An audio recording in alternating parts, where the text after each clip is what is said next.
तो दोस्तों, कैसे हैं आप सभी। मैं आशा करता हूं आप सब ठीक ही होंगे। दोस्तों, सबसे पहले तो आप सभी को 30,000 सब्सक्राइबर की ढेर सारी शुभकामनाएं, क्योंकि आज आपकी वजह से ही इतना हो पाया है। परिवार बढ़ता जा रहा है और मेरे पास कहानियां भी लगभग पहुंच ही जाती हैं। पर मेरे सभी दोस्तों से इतनी दरख्वास्त है कि आप अपना इंतजार बनाए रखें, क्योंकि कहानियां मैं सबकी सुनाता हूं। वैसे हमारी आज की कहानियों में हो सकता है कि शायद आपको कुछ खास डर न लगे, पर जिस पर बीतती है एक बार आप उससे पूछ कर देखना, उसका बताने का अंदाज ही आपको यकीन दिला देगा। वैसे अगर आप पहली बार इस चैनल पर आए हैं तो जल्दी से चैनल को सब्सक्राइब करके बेल बटन जरूर दबाएं, ताकि हमारी हर कहानियां सबसे पहले अपने आप ही आप तक पहुंच जाए।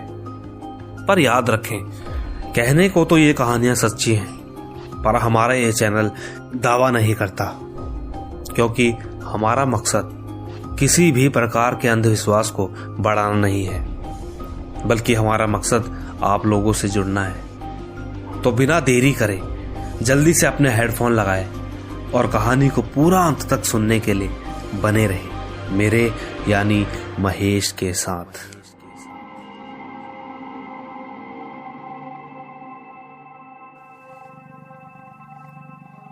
दोस्तों, मेरा नाम मसूद है और मेरा सबसे अच्छा दोस्त जिसका नाम ख्वाजा है।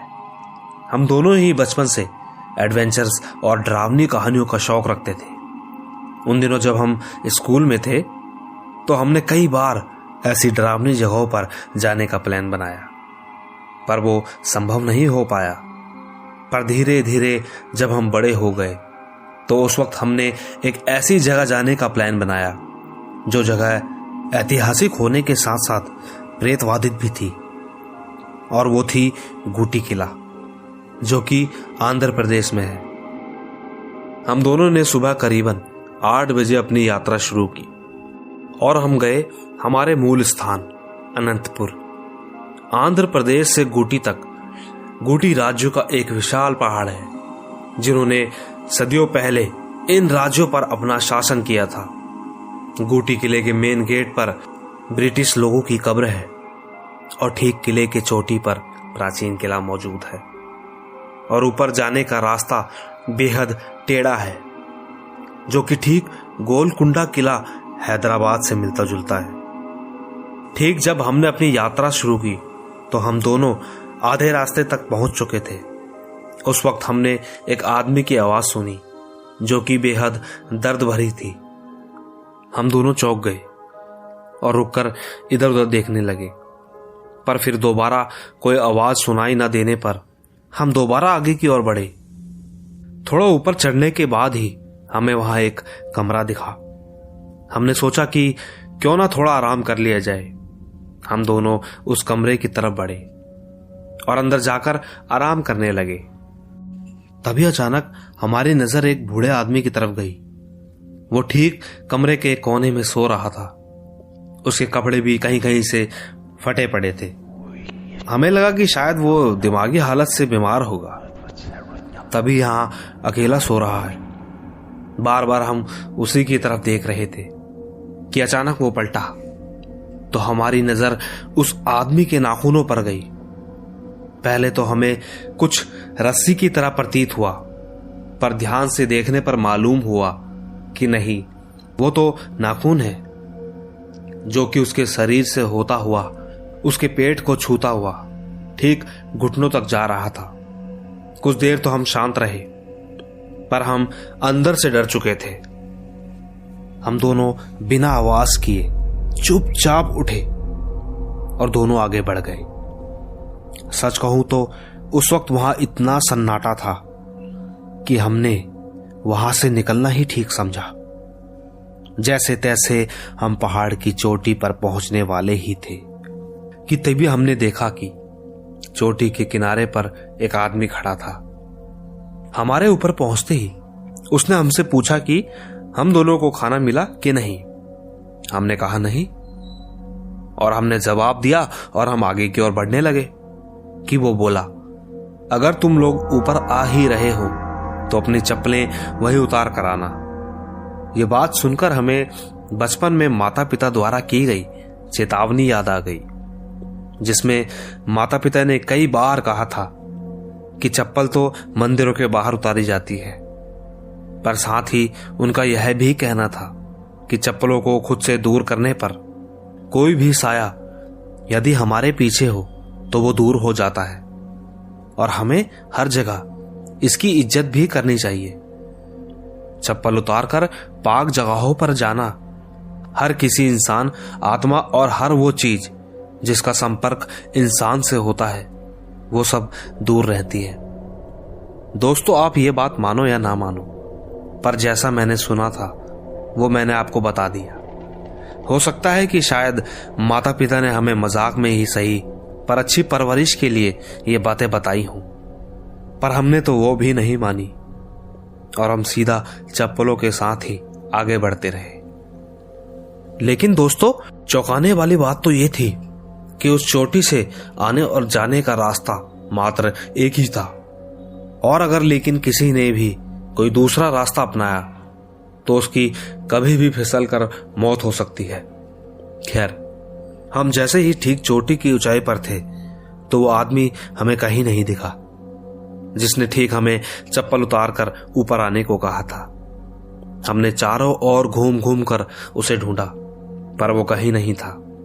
हम दोनों हैरान थे और सोच रहे थे कि अगर चोटी पर आने और जाने का रास्ता एक ही है तो वो इस वक्त यहां क्यों नहीं है, और अगर वो नीचे को वापस जाता है तो उसे हमारे सामने से ही होके गुजरना पड़ता। पर ऐसा हुआ ही नहीं। ये दूसरी बार हमें डर लगा था। दोस्तों, तभी अचानक वही बचपन की हमें 3 चांस वाली बात याद आ गई, जैसे हम बचपन में करते हैं कि तेरे 2 चांस तो खत्म हो चुके हैं, ये अब आखिरी चांस है। और तभी हमने वापस घर जाने का प्लान बनाया और सीधा वापस नीचे की ओर जाने लगे कि तभी हवाएं अपना जोर पकड़ने लगी, और फिर हवा ने वो जोर पकड़ा कि इतनी तेज धूप में भी उसने हमें आगे की ओर धकेल दिया। मेरे दोस्त को तो बीच में ही थोड़ा चक्कर भी आने लगा था, पर जैसे तैसे हम अपने घर सही सलामत पहुंच गए। लेकिन हम बस घर ही पहुंचे थे, पर मेरा दोस्त ठीक नहीं था। उसे उसी रात तेज बुखार हो गया, और अगले दिन जब मैं उसके घर गया तो उसने बताया कि उसका पूरा बदन दर्द के मारे टूट रहा था। मुझे लगा शायद थकान की वजह से हुआ होगा, पर वो तो दिन ब दिन अजीब हरकतें करने लगा। एक बार को तो उसने पूरे परिवार के सामने ही सिगरेट जलाई और पीने लगा। सब लोग उसे बस देखते ही रह गए कि तभी वो अचानक गुस्से में हाफता हुआ अंदर कमरे में चला गया, और थोड़ी ही देर बाद हम सब ने जोर से एक आवाज सुनी। हम सब भागकर अंदर कमरे की तरफ दौड़े तो पाया कि ख्वाजा ने गुस्से में आकर अपने कमरे में लगा शीशा ही तोड़ दिया था, और उसका पूरा हाथ खून से लथपथ था। आखिर क्या हो गया था मेरे दोस्त को? वो ऐसा नहीं था, बल्कि वो तो अपने माता पिता से बहुत डरता था। आज उसकी यह हालत देखकर उसके माता पिता भी डर चुके थे। ख्वाजा के हाथ में कई टाके आए थे। वो ये सब क्यों कर रहा था किसी को मालूम नहीं था, पर माता पिता समझ चुके थे। उन्होंने पास ही में रहने वाले एक पंडित को घर पर बुलाया तो उसने अपनी सारी क्रियाएं की। हालांकि ख्वाजा कुछ दिन तो ठीक रहा, पर पूरी तरह से नहीं। आखिरकार कुछ दिन बाद अब उसे नई चीजें और कुछ परछाइयां दिखने लगी। वो इतना डर चुका था कि वो घर वालों को भी बताने से डर रहा था, पर उसके पिताजी को लगने लगा था कि ख्वाजा अभी भी ठीक नहीं है। शायद अभी भी कुछ है जो गया नहीं है। इसके बाद ख्वाजा को दरगाह ले जाया गया तो वहां साहब ने ख्वाजा को देखकर ही अपनी कुछ क्रियाएं की और उसके शरीर से वो चीजें अलग कर दी। कहना यह है कि अगर मैं आपको बताऊं तो उन्होंने उसके शरीर से वो आत्मा निकालकर एक बोतल में बंद कर दी थी। आप यकीन मानो तो वो बोतल हमारे शहर की एक पेंसिल फैक्ट्री में है, जो कि कई सालों से बंद पड़ी है।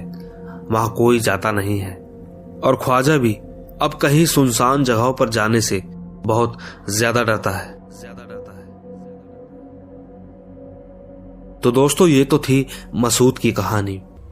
अब हालांकि उन्होंने कुछ ज्यादा बड़ी गलती तो नहीं करी, पर सजा ख्वाजा को ही क्यों मिली, ये एक बड़ा सवाल है। क्या इसका जवाब आप में से किसी के पास है? खैर, दूसरी कहानी सुनते हैं जो कि हमें संदीपन ने भेजी है और ये वेस्ट बंगाल में रहते हैं। आइए एक नजर इन पर भी डालें। दोस्तों, पिछले कुछ 3-4 महीनों से मैं आत्माओं की हर तरह की कहानियां सुन रहा हूं। मुझे सुनने में बड़ा मजा आता है। कुछ कहानियां तो इतनी डरावनी लगती हैं कि मुझे रात में पीछे मुड़कर देखने में भी बहुत डर लगता है। सोते समय किसी चीज का सरसराना, मैं डर जाता और जब लाइट खोलकर देखता तो पता चलता, अरे ये तो कैलेंडर है जो पंखे की हवा से सरसरा रहा था। आपके साथ भी हुआ होगा। आई नो, ये सबके साथ होता है, लेकिन सब कुछ सबके साथ नहीं होता। यही कुछ 1 महीने पहले की बात है। मैं कहानियों में इतना ज्यादा इंटरेस्ट लेने लगा था कि मुझे उन्हें सच में देखने की इच्छा होने लगी। मैं जल्दी से उठकर टेबल के ऊपर बैठा और नॉर्मल आवाज में बोला, अगर कोई भी आत्मा है तो वो मेरे पास आओ और मुझे खुशी दो। मुझे जो चाहिए वो दो, चाहे तो मेरी आत्मा ले लो। उस वक्त मुझे पता नहीं क्या हो गया था। ये शायद मेरे ही दिमाग की उपज थी, क्योंकि मैं कुछ ज्यादा ही सोचने लगा था। कुछ दिन ऐसे ही बीत गए। एक दिन सुबह ही तबीयत कुछ खराब सी महसूस हुई। बुखार था शायद, या फिर कुछ और, पता नहीं। शाम होते ही मेरा पूरा बदन गर्मी से तप रहा था। मेरे पिताजी दवाइयां भी लेकर आए, पर कोई फायदा नहीं हुआ। अगले ही दिन वो मुझे डॉक्टर के पास भी ले गए। दवाइयां दी और कुछ ब्लड के सैंपल भी लिए। प्राइवेट में अक्सर रिपोर्ट्स जल्दी मिल जाती हैं और मेरी तो सारी रिपोर्ट्स नॉर्मल थी। फिलहाल तो मैं घर पर आ गया और आराम करने लगा। दवाइयां भी पता नहीं काम कर पा रही थी कि नहीं। मेरी हालत दिन पर दिन बिगड़ती जा रही थी। मैं ठीक से सर तक नहीं उठा पा रहा था और तो और रात भर मैं सो नहीं पा रहा था। ऐसा करीबन 4 से 5 दिन रहा। दोबारा डॉक्टर के पास भी गए, लेकिन इस बार दोबारा डॉक्टर ने कुछ अलग टेस्ट करवाए, पर था सब कुछ पहले की तरह ही नॉर्मल। मां ने घर आकर सूखी लाल मिर्च मेरे सर के ऊपर घुमाकर जला दी और कहा कि इससे बुरी नजर उतर जाती है। तभी मुझे अचानक खांसी होने लगी। इसका मतलब था कि मुझे कोई बुरी नजर नहीं लगी है, पर मेरी हालत लगातार खराब हो रही थी। तभी अचानक मुझे याद आया कि उस रात मैंने टेबल पर चढ़कर हो ना हो ये सब उसी के कारण हो रहा था। मैंने लेटे लेटे ही हिम्मत करी और अपने आप से कहा कि मुझे छोड़ दो, मैं तुम्हारी कोई मदद नहीं कर सकता, छोड़ दो मुझे। दोस्तों, अब आप यकीन मानो या ना मानो, पर मैंने महसूस किया है जैसे कोई भारीपन मुझसे कम हो गया था। मुझे ऐसा लगा जैसे कुछ हवा की तरह मुझे छूकर निकला हो, पर मैंने ज्यादा ध्यान इसलिए नहीं दिया क्योंकि मेरी तबीयत बहुत ज्यादा खराब थी। इसके बाद मैं धीरे धीरे ठीक होने लगा। डॉक्टर ने कहा कि सर्दी और गर्मी के कारण बुखार हो गया था। मेरे माता पिता का भी यही कहना था और शायद मेरा भी, या फिर पता नहीं, पर अब मैं बिल्कुल ठीक हूं। दोस्तों, संदीपन की हर बात अपनी जगह सही है और जो उसके साथ हुआ उसे हम एक तरह का इत्तेफाक भी कह सकते हैं, क्योंकि किसी चीज के बारे में बार बार सोचना और करने से हमें कई बार उसी तरह के सपने भी आने लगते हैं। ठीक उसी तरह संदीपन भी कहानियों के जाल में फंसकर खुद को उनमें जीने लगा था। बाकी जो भी है आपके सामने है। इसमें मैंने कुछ भी एडिट नहीं किया है। जैसे उन्होंने मुझे भेजी थी ठीक उसी प्रकार आपके सामने है। आइए ले चलता हूँ आयान के पास, जो कि आसाम में रहते हैं। देखते हैं उनका क्या कहना है। दोस्तों, यह घटना मेरे साथ लगभग तब हुई थी जब मैं 14 या 15 साल का रहा होऊंगा। अब तो 6 साल हो चुके हैं कहानी को, और मुझे 21। दोस्तों, हम एक छोटे से गांव में रहते हैं। एक बार की बात है, मेरे पिताजी को काम से कहीं बाहर जाना पड़ा, तो घर पर मैं और मेरी माँ ही थे। दोस्तों, हमारे घर के पास ही एक जंगल है। कहा जाता है कि जंगल में एक चुड़ैल है और वहां जाने से सब डरते हैं। एक दिन की बात है, शाम के 4 या 5 बजे मैं और मेरा दोस्त आशीष खेल रहे थे कि तभी आशीष मुझसे बोला, ओए सुनना, हम उस जंगल के पास वाले पार्क में जाएं। मैंने उसको मना भी किया कि नहीं, वहां जंगल में वो चुड़ैल है ना, पर वो नहीं माना और मुझे मना कर ले ही गया। हम दोनों उस पार्क में खेल रहे थे। थोड़ी देर बाद हमें एक आवाज आई। यह आवाज किसी के चिल्लाने की थी और ठीक उस जंगल से ही आ रही थी, क्योंकि हम जिस पार्क में थे वो ठीक जंगल के साथ ही था। एक बार को तो हमें ऐसा लगा जैसे कोई जंगली जानवर चिल्ला रहा होगा, पर हम दोनों ने उस तरफ ध्यान से देखा, पर वहां कोई नहीं था। लेकिन हमें वो आवाज दोबारा से आई। खेलते खेलते वो आवाज हमें बार बार आने लगी। तब हमने देखा कि वहां कोई तो खड़ा है, पर ठीक से दिख नहीं रहा है, मगर यह तो पक्का था कि आवाज वहीं से आ रही थी। हमें डर भी लग रहा था। तभी हम दोनों डरते डरते अपने अपने घर को चले गए। घर आकर ये बात हमने किसी को नहीं बताई, क्योंकि घर वाले तो हमेशा से वहां जाने के लिए मना ही करते हैं। और हाँ, इस डर की वजह से उस पार्क में भी कोई नहीं जाता। पर कहानी यहीं खत्म नहीं होती। ठीक उसी रात को 1 या 2 बजे के बीच मेरी नींद खुली। मैं ऊपर के कमरे में अकेला सोता था। मैंने अपनी खिड़की से बाहर देखा तो पाया कि कोई खड़ा है, ठीक उसी तरह जो कि जंगल में दिख रहा था। मैंने खिड़की से ध्यान लगाकर देखने की कोशिश करी कि पलक झपकते ही वो कहीं गायब हो गया। अब मैं थोड़ा और डर गया था। मैंने जल्दी से चादर उठाई और चुपचाप लेट गया। थोड़ी देर बाद मेरी आंखें लग गई। फिर इसके बाद जब मैं सुबह उठा तो मेरा सर दर्द से फटा जा रहा था। ऐसा लग रहा था मानो जैसे किसी ने मेरे सर पर बहुत जोर से मारा हो। और थोड़ी देर बाद मेरा ध्यान मेरे हाथों पर गया तो मैंने देखा कि मेरे हाथों से खून निकल रहा था। मैंने जल्दी से अपने हाथ धो लिए। पर दोस्तों, एक बात आज आपको बता दूं, मेरे लिए खुशी की बात यह है कि उसके बाद से कुछ भी नहीं हुआ। पर मैं ये भी जानता हूं, मेरी कहानी बहुत सिंपल है, पर जो उस वक्त मैंने महसूस किया, इसके लिए मैं दुआ करूंगा कि कोई इतना भी महसूस ना करे। डर सबको लगता है दोस्तों, किसी को ज्यादा तो किसी को कम, पर लगता सबको है। ध्यान से, आपको भी लग सकता है, पर कहानियां सुनने के बाद। आइए आगे बढ़ते हैं। मेरा नाम रोहित है। मैं चित्रकूट जिले के मनिकपुर कस्बे से हूं। ये कहानी आज से 5 साल पहले घटी थी, मेरे चाचा जी के साथ। मुझे अच्छे से याद है, उस वक्त हमारे घर में नया टीवी आया था, तो चाचा रोज की तरह ही 2 बजे तक टीवी देखते। उसके बाद वो हमारे दूसरे घर चले जाते, क्योंकि वहां हमारी गाय थी, उनकी रखवाली करने के लिए। इसी तरह एक दिन अमावस की रात थी, तो मेरी दादी ने चाचा से कहा कि आज अमावस की रात है, आज जल्दी चले जाओ। पर चाचा जी नहीं माने।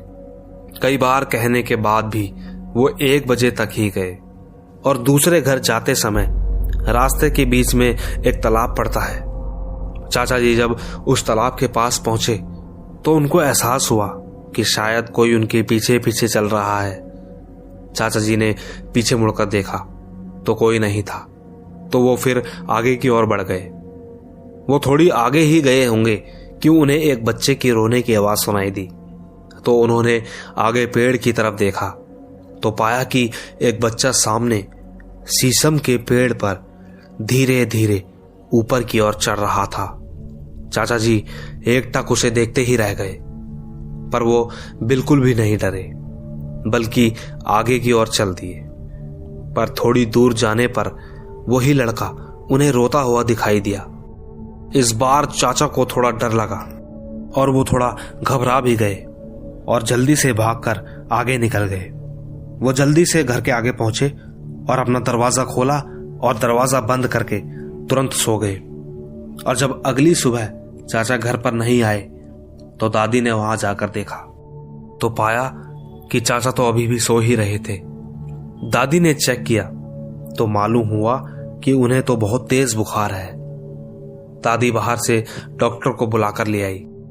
2 दिन बीत जाने के बाद भी उनमें कोई सुधार नहीं हुआ तो दादी ने दादाजी को कहा कि हमें इसको किसी पंडित को दिखा देना चाहिए। तो दादाजी एक पंडित को लेकर आ गए। पंडित जी ने चाचा को देखते ही कहा कि उसके ऊपर किसी प्रेत का साया है। उन्होंने कुछ मंत्र पढ़े और उसी वक्त मंत्रों का उच्चारण करते हुए हाथों हाथ एक ताबीज बनाया और चाचा जी के हाथों पर बांध दिया। साथ ही उसे उतारने के लिए मना भी किया और एक छोटा सा किस्सा भी सुनाया, जिसमें उन्होंने कहा कि बहुत साल पहले उस तालाब में एक बच्चे की डूबने से मौत हो गई थी। उसी की हवा इनके ऊपर थी, जो कि अब निकल चुकी है। दोस्तों, उस दिन के बाद से चाचा अक्सर खाना खाकर टाइम से पहले ही दूसरे घर चले जाते हैं। तो दोस्तों, यही थी हमारी आज की कहानियां। ये कहानियां जिसके साथ होती है, दरअसल उन्हें ही उस वक्त सबसे ज्यादा डर लगता है। पर मेरा काम सिर्फ कहानियां सुनाना है, जिसकी हो जैसी भी हो, डर हो या ना हो। बस मुझे इतना पता है कि हर कहानी मेरे लिए बहुत स्पेशल है। तो कहानियों को बिना लाइक और कमेंट करे जाना नहीं। और याद रखें, आपका प्यार ही हमारा त्योहार है। Bye bye.